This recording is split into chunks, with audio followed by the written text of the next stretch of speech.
Required minimum distributions, other than something meant to trip me up this morning, I guess, and how do they affect you? Stewart Welch joins us to explain. Stewart, for the sake of brevity, let's call them RMDs from here on out. Okay. That'll make me sound slightly more intelligent. Let's start with the first. We had several questions about this. I want to tell you one of the questions we got. One of our viewers said, I turned 70 years old in January. When do I have to take that first required minimum distribution, RMD, from my 401k? So, Jonathan, first of all, the government wants to get their money from the retirement account, so they force you to start making payments to them beginning 70 and a half. That person has two choices. They can either take it this year, they can take a required minimum distribution this year by December 31st, or they can postpone it and take it by April 1st of next year.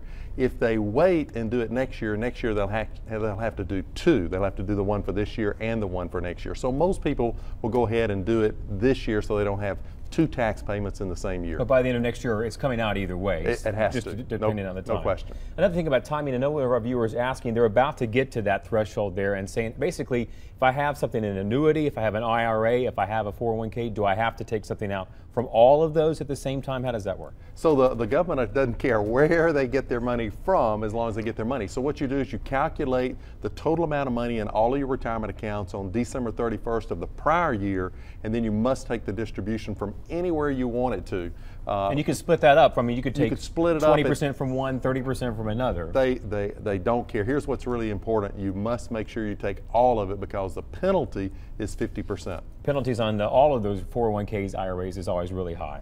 Yeah, that's right. If you don't take the required distribution, whatever you didn't, it's a 50% penalty, which is really stiff. Something you don't want to do after you've collected it for all this time. Finally, how do you figure out, okay, I'm getting to that threshold, I need to take some money out. How do you figure out how much I have to take out this year, either it's by December or next year by April? There's a lot of confusion. People don't know, well, how much do I have to take? And it's based on a government life expectancy table.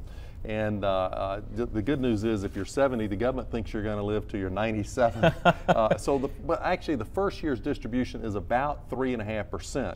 But because it's life expectancy, it goes up a little bit each year. And depending on your situation, there may be several tables that you might have to use in order to get there. It's depending on if you're married to somebody 10 years younger, you use a different life expectancy table. So it can be a little confusing. You might want to get some help. About 20 seconds left. Do you recommend that folks just take the minimum? If you're in a position where you don't really need it, should you just take the minimum at the time you hit 70, or should you begin to take more out depending upon what your circumstances are? Well, Jonathan, most people will take the minimum, but you want to look at your tax situation. And if you can take money out at a really low tax bracket, it might make sense to take more than the minimum. All right, Stewart, thanks for that great advice. And certainly, hopefully, if folks watching today could do this, they avoid some of those penalties. Thank you, John. That's the key. Thanks, Stewart. All right, if you're heading on a road trip,